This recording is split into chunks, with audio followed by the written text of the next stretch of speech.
faut rappeler le mécanisme. En fait, la BCE rachète des dettes d'État principalement. Cela aplatit la courbe des taux. Donc ça décourage finalement les investisseurs à aller sur des placements qui ne rapportent presque plus rien. Et ils reprennent un peu plus de risques, ça c'est la théorie. Et donc ils viennent par exemple en bourse. Thomas, comment est-ce que vous avez vécu cette journée, ce jeudi historique? On l'attendait depuis un moment, c'était même annoncé en avant-première par le président François Hollande, donc rien de surprenant, c'est plus les modalités qu'on attendait. De ce point de vue, on n'a pas été déçus. 1000 milliards, un peu plus, 1100 milliards. 1100 milliards, ce qui est grand. Les modalités sont bien aussi. Grosso modo, si on veut résumer, on a un risque de défaut de 11% sur du papier que la BCE pourrait être amenée à prendre. C'est un risque qu'on peut largement assumer. Pourquoi 11%? Alors 11%, c'est un calcul un petit peu complexe. On imagine que la France et l'Allemagne, a priori, ne feraient pas défaut. Il reste quelques pays plus tendus, Espagne, Italie, Grèce et Portugal, si d'aventure il y avait un problème. On estime ce risque maximum à 11%. C'est largement encaissable par la Banque centrale et par les banques nationales. Syriza va probablement participer ou diriger une coalition. Syriza avait donné des conditions et la BCE finalement lui donne les conditions. Le leader, évidemment, il a gagné ses voix à gauche, donc il est en train d'essayer d'aller faire le centre, a dit je veux rester dans l'euro, etc. C'est pas maintenant, il y aura peut-être un choc grec, mais c'est pas maintenant qu'il aura lieu. Et par ailleurs, la grande différence avec ce qui s'est passé il y a 5 ou 6 ans, c'est qu'il n'y a plus d'effet de levier sur les 3% que représente la Grèce dans le PIB européen. Ce qui est intéressant, c'est de voir la décorrélation entre le CAC 40, qu'on voit en bleu ici, et les valeurs.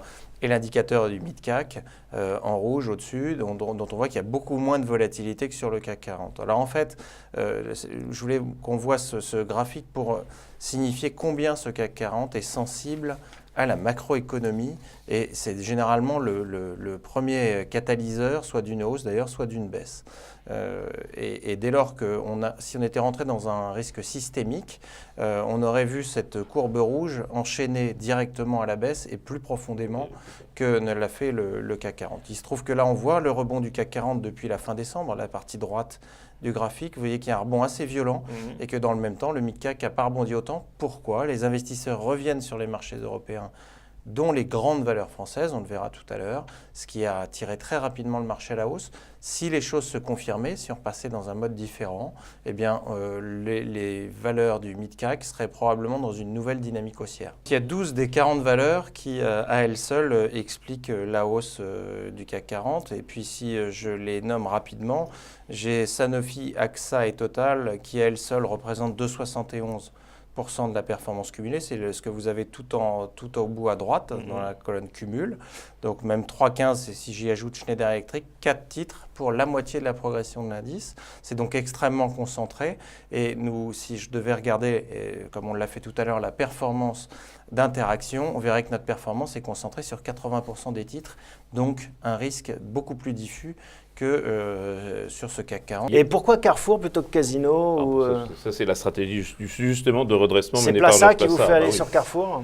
Oui, parce que d'abord c'est son métier depuis toujours, qu'ensuite il a replacé les hommes au cœur de la maison chez Carrefour, là où on avait pris ça pour une société immobilière pendant un temps.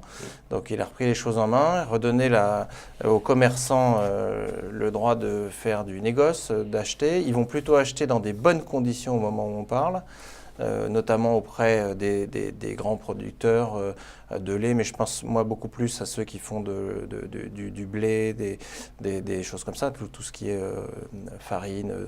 Vous avez une baisse des cours du blé qui va influencer toute la chaîne agroalimentaire, en plus d'une baisse du prix du pétrole. Le pétrole qui favorise aussi. Donc, on est dans des métiers avec des marges ténues, certes, mais dès lors qu'il y a le moindre mouvement sur ces deux postes-là, ça se traduit par des marges quasi immédiates qui vont soit dans la poche du producteur, soit dans la poche du distributeur. Souvent du distributeur.